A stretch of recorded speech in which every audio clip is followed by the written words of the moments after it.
नमस्कार, मैं पवन कुमार यादव, प्रवक्ता रसायन विज्ञान, कक्षा 12 रसायन विज्ञान के नाइट्रोजन युक्त कार्बनिक यौगिक अध्याय के अंतर्गत एमीन्स के अध्ययन हेतु आप सबके बीच प्रस्तुत हूं। इस नाइट्रोजन युक्त कार्बनिक यौगिक के अंतर्गत हम एमीनों के संबंध में इस व्याख्यान में अध्ययन करेंगे, जिनके प्रथम व्याख्यान में अर्थात भाग 1 में हम निम्नलिखित बिंदुओं पर चर्चा करेंगे कि नाइट्रोजन युक्त कार्बनिक यौगिकों के अर्थात एमीन्स के सामान्य परिचय, एमीन्स का वर्गीकरण, एमीन्स की संरचना और एमीन के नामकरण का अध्ययन आज के इस भाग में हम करेंगे। आइए देखते हैं कि एमीन्स का सामान्य परिचय क्या है। तो ऐसे कार्बनिक यौगिक जो नाइट्रोजन युक्त होते हैं और अमोनिया से हाइड्रोजन परमाणुओं को एल्किल और एरिल समूहों के प्रतिस्थापित करने से प्राप्त होते हैं, एमीन कहलाते हैं। क्या कहलाते हैं? एमीन। अमोनिया का फॉर्मूला हम जानते हैं होता है NH3। अमोनिया में 3 हाइड्रोजन परमाणु होते हैं। यदि प्रथम हाइड्रोजन परमाणु को हम एक R द्वारा प्रतिस्थापित करें, यानी इसमें से एक H कम कर दें, तो रह जाएगा NH2। ये रहा, क्या रह जाएगा? NH2। और R को हम कहते हैं, यहां पे भी देख लें आप, R, तो NH2 ये रह गया, एक H कम करने से और R अटैच हो गई, तो फॉर्मूला बन गया हमारा जनरल फॉर्मूला एमीन का RNH2। एमीन का सामान्य सूत्र क्या बन गया? RNH2। जब एक H को एक R द्वारा प्रतिस्थापित करते हैं तो जो एमीन प्राप्त होती है उसे हम प्राथमिक एमीन कहते हैं, प्राइमरी एमीन कहते हैं। इसे 1 डिग्री एमीन भी कहा जाता है। इसी प्रकार यदि हम देखें कि अगर हम अमोनिया में से 2 हाइड्रोजन परमाणुओं को 2R अर्थात एल्किल समूहों के द्वारा प्रतिस्थापित करें तो 2 एल्किल समूह हमारे NH से जुड़ जाएंगे, क्योंकि NH3 में से 2 H कम करेंगे तो NH बचेगा और दोनों एल्किल समूह हमारे किससे जुड़ जाएंगे? NH से, नाइट्रोजन परमाणु से जुड़ जाएंगे हाइड्रोजन को प्रतिस्थापित करके, तो सेकेंडरी एमीन बनेगी 2 डिग्री एमीन।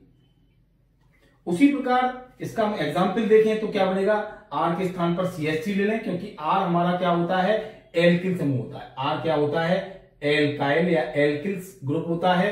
प्रथम R हम लोग पिछले अध्याय में भी पढ़े हैं, CH3 होती है। तो प्रथम R यानी पहला सदस्य एल्किल समूह का CH3 होता है। तो एग्जाम्पल में हमने R के स्थान पर CH3 रखा, तो CH3 का होल ट्वाइस NH, ये हमारी द्वितीयक एमीन है। इसी प्रकार यदि 3 H परमाणुओं को 3 एल्किल समूहों द्वारा प्रतिस्थापित करेंगे तो हमें टर्सरी एमीन, 3 डिग्री एमीन, जिसे हिंदी में तृतीयक एमीन कहते हैं, CH3 का होल थ्राइस N प्राप्त होता है, अर्थात R3N सूत्र के यौगिक प्राप्त होते हैं, जिन्हें हम तृतीयक एमीन कहते हैं। इनको स्ट्रक्चर वाइज अगर हम समझें तो कैसे देखेंगे? देखिए, अमोनिया, हम जानते हैं कि अमोनिया में 3 हाइड्रोजन होती हैं। वैसे तो इसकी संरचना पिरामिडी होती है। कैसी होती है? पिरामिडी।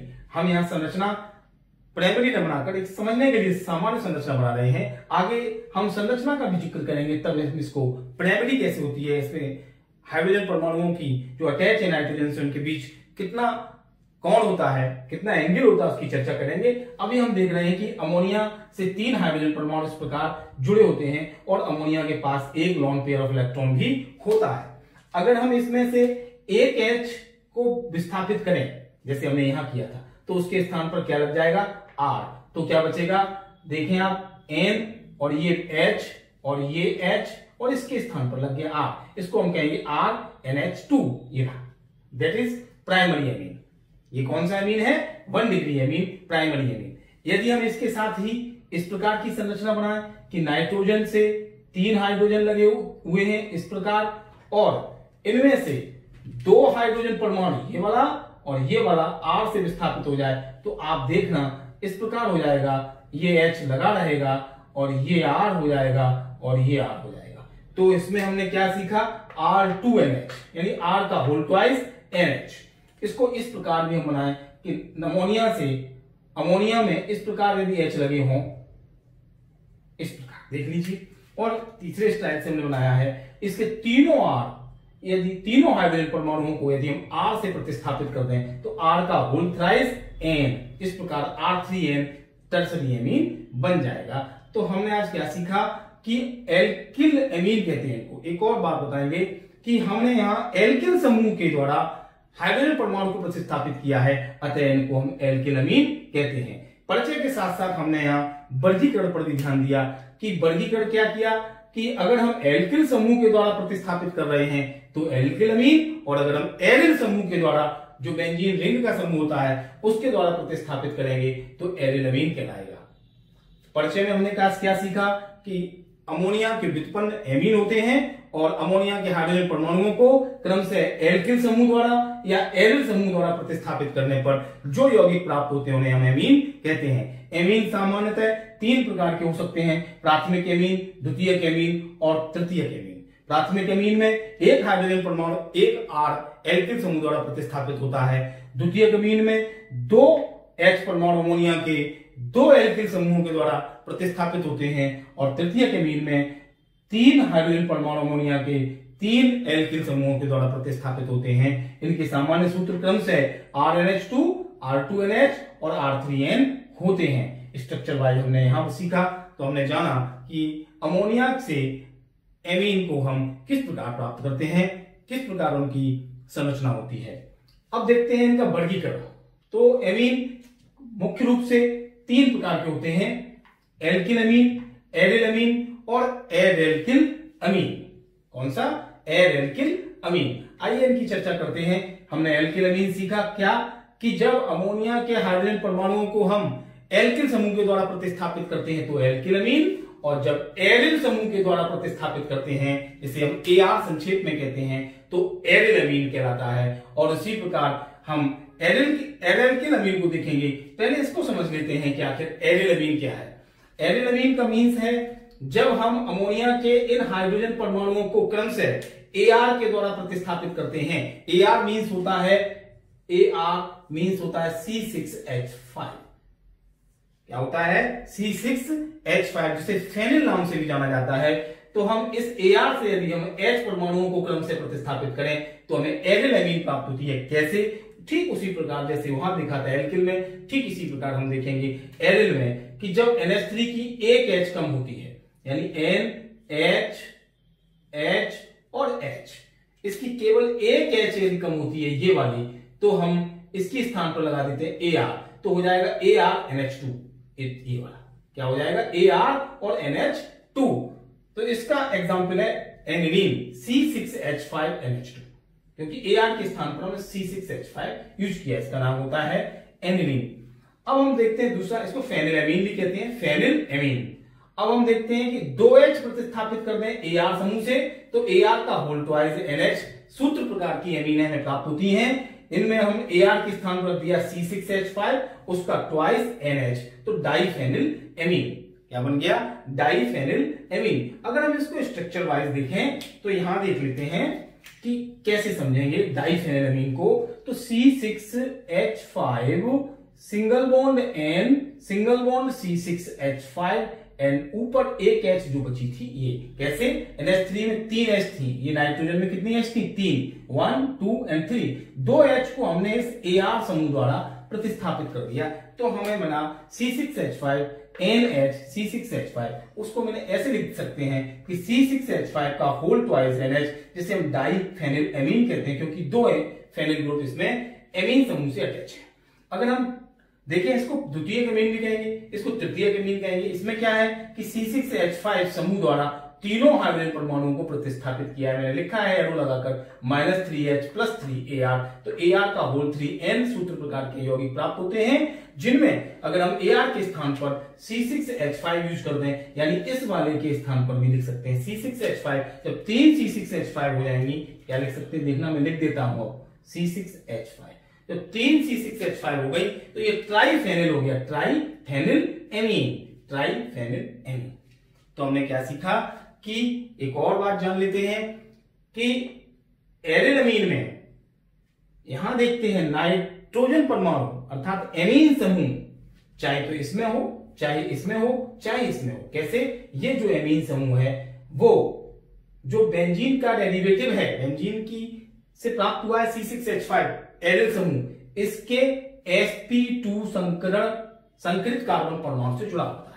इसमें भी ऐसा ही होता है, sp2 संकरित कार्बन परमाणु से जुड़ा होता है NH समूह, और इसमें ये नाइट्रोजन, इसमें भी sp2 संकरित कार्बन परमाणु से जुड़ा होता है। जबकि एल्किल अमीनों में एमीन समूह जो R है, इस R में जो कार्बन परमाणु है उस पर sp3 संकरण पाया जाता है। तो आपको ये भी याद रखना है कि एल्किल अमीनों में एमीन समूह एल्किल समूह के कार्बन परमाणु पर पाए जाने वाले sp3 संकरित कार्बन परमाणु से जुड़ता है। यहां भी ऐसा ही है, यहां भी ऐसा है। जबकि एरिल अमीन में एमीन समूह उस कार्बन परमाणु से जाके जुड़ता है जिस पर sp2 संकरण पाया जाता है। ओके, एरिल एल्किल अमीन में क्या है? एरिल एल्किल अमीन का मतलब है जब बेंजीन वलय से जुड़े हुए पार्श्व श्रृंखला साइड चेन से जाकर एमीन समूह जुड़ता है तो उसे हम एल्किल अमीन कहते हैं। जबकि एरिल अमीन में उसी पार्श्व श्रृंखला से नहीं जुड़ा था, उसी मुख्य वलय से जुड़ा था NH2। यानी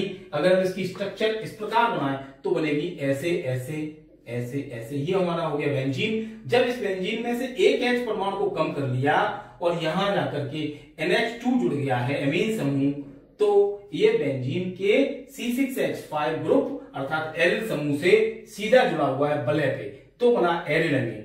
और जब वलय पे न जुड़ करके पार्श्व श्रृंखला के कार्बन परमाणु से जुड़ता है तो उसे कहते हैं एल्किल एमीन, जैसे बेंजिल एमीन। अगर हम यहां देखते हैं, ये भी हमारी पार्श्व श्रृंखला थी, यहां पे लगा हुआ था टोलुइन CH3, इसकी एक H को कम करके NHCH3 जुड़ गया, एन मेथिल बेंजीन अमीन। ये नाम कैसे लिखा जाता है ये बाद में चर्चा करेंगे। अभी हमने ये सीखा कि एल्किल अमीनों में बेंजीन वलय से जुड़ी हुई पार्श्व श्रृंखला पर अमीन समूह जुड़ा होता है तो एल्किल अमीन कहलाती है। इसमें क्या सीखा एरिल अमीन में कि जब बेंजीन वलय पर ही एमीन समूह जुड़ा होता है और एरिल समूह के कार्बन परमाणु जिस पर sp2 संकरण होता है उससे एमीन समूह जाकर के जुड़ता है तो एरिल अमीन। और जब एल्किल समूह से एमीन समूह जुड़ा होता है तो एल्किल अमीन। अमोनिया के सापेक्ष परिभाषा करते हैं, कर चुके हैं हम, क्या कर चुके हैं, एक क्विक रिवीजन करते हैं कि जब अमोनिया के H परमाणुओं को एल्किल समूह द्वारा प्रतिस्थापित करते हैं तो एल्किल अमीन। जब अमोनिया के हाइड्रोजन परमाणुओं को एरिल समूह के द्वारा प्रतिस्थापित करते हैं तो एरिल अमीन। एरिल अमीन का ही एक सेकेंडरी पार्ट हम कह सकते हैं एल्किल अमीन, जो हम लोगों ने सीखा। ये थे हमारे एमीन के परिचय एवं वर्गीकरण। देखते हैं द्वितीयक और तृतीयक एमीन में सममित एमीन और असममित एमीन कैसे होते हैं। सममित एमीन वे होते हैं जिनमें अमीनो समूह से जुड़े हुए दोनों एल्किल समूह समान प्रकृति के होते हैं, समान प्रकार के होते हैं। For example di methyl amine, जिसमें NH से एमिनो समूह से दोनों R CH3 के रूप में जुड़ी हुई हैं। अगर हम टर्सरी एमीन में देखें तो 3 R होती हैं, CH3, CH3 और CH3। ये तीनों CH3 जुड़े हुए हैं, देखो आप, इसका मतलब ये सममित एमीन है। अगर हम AR के सापेक्ष देखें एरिल समूह में तो दोनों जुड़े हुए समूह हमारे C6H5 NH से जुड़े हैं, ये सममित एमीन है। सममित एमीनों का आशय हुआ जुड़े हुए दोनों एल्किल समूह समान प्रकार के होते हैं। असममित एमीन में अगर द्वितीयक एमीन है तो दोनों जुड़े हुए एल्किल समूह एक दूसरे से डिफरेंट होते हैं, ऊपर अगर CH3 तो नीचे C2H5। अगर टर्सरी एमीन है तो 3 R हैं, तीनों एक दूसरे से भिन्न है, जैसे CH3 दो समान हो सकते हैं, एक डिफरेंट अवश्य होगा तो असममित एमीन। अगर एरिल समूह वाले हैं तो एक C6H5 और एक CH3, इस प्रकार के यौगिक जो असममित एमीन कहलाते हैं और ऐसे यौगिक ये सममित एमीन कहलाते हैं। अब अगला टॉपिक सामान्य परिचय और वर्गीकरण के बाद आता है एमीन्स की संरचना। एमीन की संरचना, एमीन की संरचना को समझने से पहले हमें अमोनिया की संरचना ये वाली समझनी चाहिए। अमोनिया, जैसा कि हम जानते हैं, अमोनिया में एक नाइट्रोजन से 3 हाइड्रोजन परमाणु अटैच होते हैं। ये तीनों हाइड्रोजन परमाणुओं के बीच 106.7 डिग्री का कोण होता है और अमोनिया की संरचना पिरामिडी होती है। अमोनिया के नाइट्रोजन परमाणु से हाइड्रोजन परमाणु एकल सहसंयोजक बंधों द्वारा जुड़े होते हैं और नाइट्रोजन परमाणु के पास एक लोन पेयर ऑफ इलेक्ट्रॉन होता है। ये जो lone pair of electron nitrogen परमाणु के पास होता है, उसके अतिरिक्त ये जो 3 हाइड्रोजन परमाणु अटैच होते हैं, ये नाइट्रोजन परमाणु के sp3 संकरित कक्षकों से हाइड्रोजन परमाणुओं से एकल बंधों द्वारा जुड़े होते हैं। अर्थात हम कह सकते हैं कि नाइट्रोजन परमाणु के पास sp3 संकरित कक्षक होते हैं। कौन से कक्षक ऑर्बिटल होते हैं? sp3 ऑर्बिटल होते हैं। अब हम देखते हैं जब इस अमोनिया की हाइड्रोजन परमाणुओं को एल्किल या एरिल समूह से हम प्रतिस्थापित करते हैं तो एमीन प्राप्त होती हैं। तो इसका मतलब हुआ कि जो हमारी अमोनिया की स्ट्रक्चर है पिरामिडी, वही हमारी एमीन्स की स्ट्रक्चर होगी पिरामिडी। तो एमीन्स की आकृति कैसी होती है? पिरामिडी होती है। अब ये भी जान लेते हैं कि अमोनिया की आकृति चतुष्फलकीय क्यों नहीं होती, क्योंकि इनमें जो आबंध कोण का मान होता है वो 109 डिग्री 28 मिनट से कम होता है और इनमें इलेक्ट्रॉन युग्म प्रतिकर्षण पाया जाता है, जिसके कारण आबंध कोण कम भी हो जाता है। अतः इसकी प्रकृति चतुष्फलकी की बजाय पिरामिडी होती है, इसलिए एमीन्स भी पिरामिडी होते हैं। एमीन्स में अगर हम देखें 1 डिग्री एमीन को, यहाँ पे अगर हम 1 डिग्री एमीन को देखते हैं तो एक H को एल्किल समूह द्वारा प्रतिस्थापित कर दिया जाता है। यहां एल्किल समूह जो CH3 के रूप में हो सकता है, C2H5 के रूप में हो सकता है, उसके कार्बन परमाणु पर sp3 संकरण पाया जाता है। तो इस sp3 संकरित कार्बन परमाणु से नाइट्रोजन परमाणु का sp3 संकरित कक्षक जुड़कर सिग्मा बॉन्ड बनाता है और एकल बंध बनाता है। इस प्रकार 1 डिग्री एमीन की संरचना भी पिरामिडी हो जाती है, अर्थात यहां पर भी एकल बंध था तो यहां पर भी एकल बंध ही रहता है, जिस कारण से सेम स्ट्रक्चर अमोनिया से 1 डिग्री एमीन की बनती है। 2 डिग्री एमीन में भी 2 हाइड्रोजन परमाणु प्रतिस्थापित हो जाते हैं 2 R के द्वारा, इस तरह से। तो सेम संरचना रहती है, अंतर क्या होगा हम बताएंगे, आगे चर्चा करेंगे कि आखिर इसमें क्या अंतर रहेगा और इसमें क्या अंतर रहेगा। अभी हमने देखा कि sp3 नाइट्रोजन का ऑर्बिटल एल्किल समूहों के sp3 ऑर्बिटल्स के साथ सहसंयोजक बंध बनाता है, सिग्मा बॉन्ड्स बनाता है। ऐसा ही 3 डिग्री एमीन में, तृतीयक एमीन में होता है। अंतर यह आता है कि आबंध कोण का मान अमोनिया से 3 डिग्री, ये रहा R3M, 3 डिग्री एमीन तक बढ़ता है, अर्थात अमोनिया में ये आबंध कोण का मान 106.7 डिग्री होता है, वहीं 1 डिग्री और 2 डिग्री एमीन्स में इस आबंध कोण का मान 107 डिग्री हो जाता है, जो 3 डिग्री अर्थात टर्सरी एमीन में 108 डिग्री का कोण हो जाता है। आबंध कोण का मान क्रम से अमोनिया से 3 डिग्री एमीन तक बढ़ता है। इस प्रकार एमीन्स की संरचना संक्षेप में हम कह सकते हैं पिरामिडी होती है और इसमें नाइट्रोजन परमाणु पर sp3 संकरण पाया जाता है। एक बात और जानेंगे कि जब इस R के स्थान पर किसी में भी इसमें अथवा इसमें जब Ar एरिल समूह जुड़ता है, पीछे भी हम चर्चा कर चुके हैं, तो Ar जो होता है उसमें यहां पर R के स्थान पर हम Ar लिख देंगे, यानी N और ये Ar और ये रहा R और ये मान लेते हैं हम H, 2 डिग्री की बात करते हैं। तो इस Ar के पास sp2 संकरण होता है और इस नाइट्रोजन के पास sp3 संकरित कक्षक होते हैं। तब sp2 संकरित कार्बन परमाणु से ये नाइट्रोजन परमाणु जाकर के जुड़ जाता है, तब वहां सिंगल बॉन्ड बनता है। तो हमें जानना है कि एरिल समूह में sp2 संकरित से और एल्किल समूह में sp3 संकरित कार्बन परमाणु से यह नाइट्रोजन परमाणु जुड़ता है। ये एमीन्स की संरचना थी। अब देखते हैं एमीनों का नामकरण। एमीनों के नामकरण की 2 पद्धतियां हैं, जैसा कि सभी कार्बनिक यौगिकों के नामकरण की 2 पद्धतियां होती हैं, एक सामान्य पद्धति, एक IUPAC पद्धति। IUPAC पद्धति को बाद में देखते हैं, पहले सामान्य पद्धति जो पुरानी पद्धति है हमारी, उसके अनुसार एमीनों का नामकरण करते हैं। एमीन या तो एल्किल एमीन होंगे या एरिल एमीन होंगे, जैसा कि हमने अभी वर्गीकरण में और परिचय में सीखा। एल्किल एमीन वे एमीन होते हैं जिनमें अमोनिया के हाइड्रोजन परमाणुओं को एल्किल समूह के द्वारा प्रतिस्थापित किया जाता है, और इन एल्किल अमीनों को हम 3 भागों में बड़ा आसानी से लिख सकते हैं, बांट सकते हैं। पहले होते हैं RNH2 यानी प्राथमिक एमीन, दूसरे होते हैं R2NH सेकेंडरी एमीन, और तीसरे होते हैं R3N टर्सरी एमीन। ये तीनों एल्किल एमीन हैं। अगर हम एरिल अमीनों की बात करें जिनके फॉर्मूला इधर साइड लिखे हुए हैं, उनमें इस R के स्थान पर AR आ जाता है, C6H5 आ जाता है, बस, और कोई डिफरेंस नहीं होता। अब इनका सामान्य नाम लिखते समय यह ध्यान रखा जाता है कि जैसे ये होते हैं अर्थात एल्किल एमीन, तो वैसा ही इनका नाम है। एल्किल अमीन की एल्क का नामकरण हम कार्बन परमाणुओं की संख्या के आधार पर करते हैं। जैसे CH3NH2 एक एग्जाम्पल लिया पहला, इसमें एक कार्बन है मात्र 1, कार्बन कितना है 1, NH2 की वजह से ये एमीन है क्योंकि इसका फॉर्मूला RNH2 से मैच कर रहा है, तो ये एमीन समूह है। इसमें एक कार्बन की है इसलिए इसको हमने लिख दिया मैथिल एमीन। यही देखते हैं कि अगर इसमें होता CH3CH2NH2 दो कार्बन होते तो नाम हो जाता मैथिल के स्थान पर एथिल एमीन। अगला देखते हैं, हमने बड़ा लिया है थोड़ा सा, 3 कार्बन का, 1 ये वाला, 2 और 3, 3 कार्बन हमने गिने तो ये प्रोपिल एमीन है। चूंकि एक सीधी श्रृंखला में एमीन है, एक एमीन समूह NH2 से यह कार्बन परमाणुओं की श्रृंखला सीधी श्रृंखला है, स्ट्रेट चेन है, इसलिए इसको लिख दिया normal propyl amine. Because propyl दो टाइप का होता है, नॉर्मल प्रोपिल और आइसोप्रोपिल। अगर आइसोप्रोपिल होती तो होता CH3 का होल ट्वाइस CH। देख लेता हूं आइसोप्रोपिल, बता देता हूं आपको कि CH3 यानी 2 बार CH3 यानी ट्वाइस और ये CH। अब कार्बन की वैलेंसी 3 पूरी हुई है, 1 2 और ये हाइड्रोजन से सिर्फ 3, एक वैलेंसी ये बच रही है।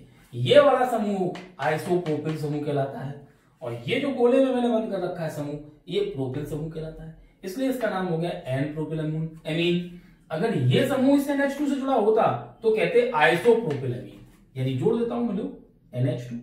अब इसका नाम है आइसोप्रोपिल एमीन। क्या नाम है? Isopropyl amine. ओके, आगे देखते हैं। अगर दोनों आर समान प्रकार की हैं और 2 आर लगी, सेकेंडरी एमीन बनाया R2NH, यानी सेकेंडरी एमीन का नामकरण हम समान आर होने पर डाई लगाकर और डिफरेंट आर होने पर अल्फाबेटिकली जो पहले आता है उसको फिर दूसरे वाले एल्किल समूह को लिखकर लिखते हैं। तो यहां 2 आर हैं, दोनों CH3 हैं, इसलिए इसका नाम हो गया डाइमेथिल एमीन। दोनों आर के स्थान पर दोनों जगह C2H5 होता है, यहां भी C2H5, यहां भी C2H5, तो इस मेथिल की जगह हम लिखते एथिल, डाइएथिल एमीन। अगला देखते हैं, दोनों आर डिफरेंट है। कैसी है? डिफर है, अलग अलग है, तो इसको कहेंगे एथिल, इसको कहेंगे मैथिल और ये NH समूह एमीन, तो नाम हो गया एथिल मैथिल एमीन।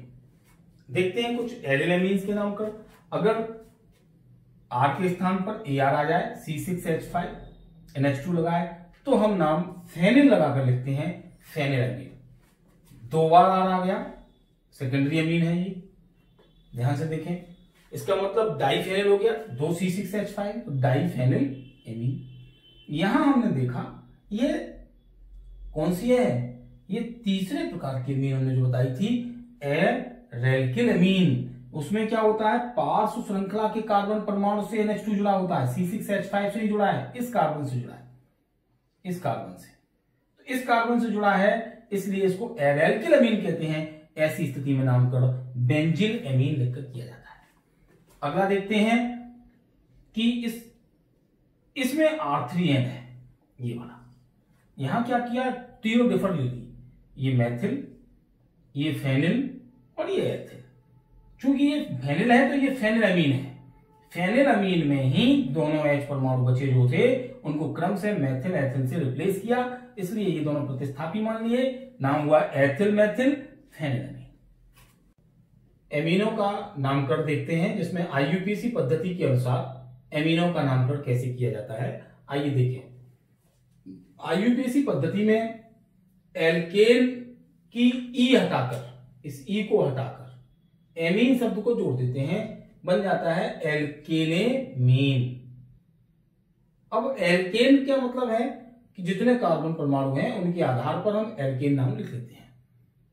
सरल से शुरू करते हैं, सिंपल से। CH3NH2, इसमें एक कार्बन है तो इसका नाम हो गया मैथेनेमीन। दूसरा देखते हैं, इसमें 2 कार्बन है, 1 2, तो इसका नामकरण हो गया एथेनेमीन। तीसरा देखते हैं, 1 2 3, 3 कार्बन होने पर श्रृंखला में कार्बन परमाणु 3 होने पर हम प्रोपेन लिखते हैं, तो प्रोपेन में एमीन लगा दिया, नाम हो गया प्रोपेनेमीन। ये अगला देखते हैं, यहां आके समझेंगे। सेकेंडरी एमीन में क्या होता है कि 2 R आ जाती हैं और NH समूह से जुड़ जाती हैं। दोनों R जब समान प्रकार की होती हैं तो किसी को भी एल्केन मान सकते हैं, जब 2 R होती हैं तो हम नामकरण एल्केनेमीन के साथ साथ इससे पहले दूसरी जो R है, एक को तो हमने एल्केन मान लिया क्योंकि ये यहाँ पर चेन ब्रेक हो जाती है, बीच में नाइट्रोजन आ जाता है, लगातार कार्बन परमाणु नहीं होते, अतः इस दोनों को एक साथ नहीं गिन सकते, इनको एथेन नहीं कर सकते, बिकॉज एक अलग R है, दूसरी R अलग है, बीच में NH है। अतः हम इसको तो लिख देते हैं एल्केन और दूसरे को मान लेते हैं एल्किल। यहां समान है इसलिए चाहे किसी को मान लो, असमान होने पर एल्केन उसे मानते हैं जो R बड़ी हो, अर्थात जिसमें कार्बन परमाणुओं की संख्या अधिक होती है। तो हमने इसको बना दिया एल्केन यानी मेथेन, एक कार्बन की है, और दूसरी जो बची उसको कर दिया मेथिल। चूंकि यहाँ श्रृंखला ब्रेकअप है इसलिए इसका नंबरिंग 1 2 3 4 नहीं करते, इसको एन लिख देते हैं क्योंकि एन से अटैच है, तो एन मेथिल मेथेनामीन। क्या नाम हुआ? N methyl methanamine. इसको देखते हैं, आपके बिल्कुल क्लियर हो जाएगा टर्सरी अमीन में। कैसे? यहाँ बीच में ये नाइट्रोजन है, इस नाइट्रोजन से 3 R लगे हैं, 1 2 एंड 3। तीनों R डिफरेंट है, हालांकि 2 सेम है पर तीसरी डिफरेंट है, तो डिफरेंट होने पर हम उसको एल्केन सेलेक्ट करते हैं जिसमें कार्बन ज्यादा हो। तो अंडरलाइन मैंने किया है C2H5 को, तो इसको बनाएंगे एल्केन, अर्थात ये हो गया एथेन 2 कार्बन की वजह से, तो हमने लिख दिया एथेन प्लस एमीन बराबर एथेनामीन। ये दोनों प्रीफिक्स होंगे, प्रीफिक्स होने पे हमने देखा कि दोनों एक जैसे हैं, मेथिल हैं, अतः हमने लिख दिया डाईमेथिल। अब इनकी नंबरिंग कैसे करें? एन एन डैश, यानी ये भी एन से अटैच है, दूसरी भी एन से अटैच है, तो एन एन डैश डाईमेथिल एथेनामीन। इसी प्रकार अगर हम एरोमेटिक कंपाउंड्स में नामकरण देखें तो इसको बेंजीन से बने हुए हैं एमीन, तो इसमें बेंजीन की लास्ट वाली ई को हटाकर एमीन जोड़ देते हैं। जैसे वहां एल्केन में से ई हटाई थी, वैसे यहां पर बेंजीन की हटा देते हैं, अर्थात ये नाम बेंजीन में एमीन जोड़ दिया तो बेंजीनेमीन हो गया क्योंकि ये बेंजीन में लगा हुआ है। यहां देखा हमने कि पार्श्व श्रृंखला से अटैच है, ये इस नाइट्रोजन से मेथिल अटैच है, तो हमने लिख दिया एन मेथिल और ये बेंजीनेमीन नाम हो गया। इसको समझिए, यहां NH2 समूह के बाद CH3 समूह कितने नंबर पे है? ये 1, ये 2, ये 3, ये 4 है। जैसा कि पिछले अध्याय में अध्ययन हम कर चुके हैं कि नामकरण इस प्रकार करते हैं, इधर से कर सकते थे तो भी 1 2 3 4 आता है। मुख्य समूह हमारा अमीनो है, तो अमीनो को हमने 1 नंबर कार्बन दिया, अमीनो से जिस अमीनो समूह जिस कार्बन से जुड़ा है उसे 1 नंबर, और जहां CH3 कार्बन से जुड़ा उसे 4 नंबर, तो इसका नाम हो जाएगा 4 मेथिल। अब मुझे एन नहीं लिखना पड़ेगा, तो लिख दिया हमने 4 मेथिल, और कितने हैं? क्या है ये? बेंजीनेमीन, तो 4 मेथिल बेंजीने, इसको बेंजीनामीन भी कह देते हैं, ये इसका नाम हो गया। इस प्रकार हमने IUPAC पद्धति में अमीनों का नामकरण सीखा। इस अध्याय में हमने एमीन्स का सामान्य परिचय, एमीनों का वर्गीकरण, एमीन्स की संरचना और एमीनों का नामकरण साधारण और IUPAC पद्धति से करना सीखा। आशा है ये अध्याय आपकी समझ में बहुत अच्छे से आया होगा।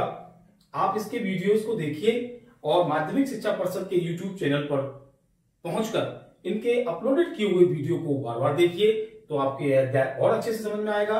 अपने नोट्स बुक पर, अपने उत्तर पुस्तिका पर आप इसके स्वलिखित नोट्स बनाइए और दीक्षा ऐप डाउनलोड करके इसका अध्ययन कीजिए।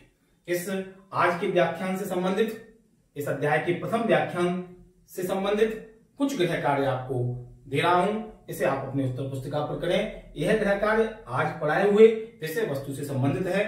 मुझे आशा और पूर्ण विश्वास है कि आप इसे आसानी से कर सकेंगे। देखिए आपको क्या गृह कार्य करना है कि निम्नलिखित यौगिकों को, ये जो 4 यौगिक हमने आपके समक्ष लिखे हैं, इनको प्राथमिक, द्वितीयक और तृतीयक एमीन में वर्गीकृत करें। हमने अच्छे से बताया है प्राइमरी, सेकेंडरी और टर्सरी एमीन। मुझे आशा है आप कर लेंगे। जैसे आप इसमें देखें, ये NH2 लगा हुआ है, CH3 CH2 का होल ट्वाइस, तो इसको ऐसे पढ़िए CH3 CH2 CH2 NH2। Nitrogen से 2 हाइड्रोजन अटैच है, प्राइमरी एमीन है, IUPAC नाम आप कर लेंगे। इसी प्रकार ये देखिए CH3 NH और उधर गया CH3 का होल ट्वाइस CH, तो ये सेकेंडरी एमीन हो गया। इसी प्रकार आप इनके प्राइमरी, सेकेंडरी और टर्सरी एमीन में इनको वर्गीकृत करें, क्लासिफिकेशन इसका करें और साथ ही इनके IUPAC नाम लिखें। आपको बहुत बहुत शुभकामनाएं। आशा है आपका यह व्याख्यान समझ में आया होगा। अगले व्याख्यान में हम एमीन के विरचन की विधियों का अध्ययन करेंगे। धन्यवाद, आपको शुभकामनाएं।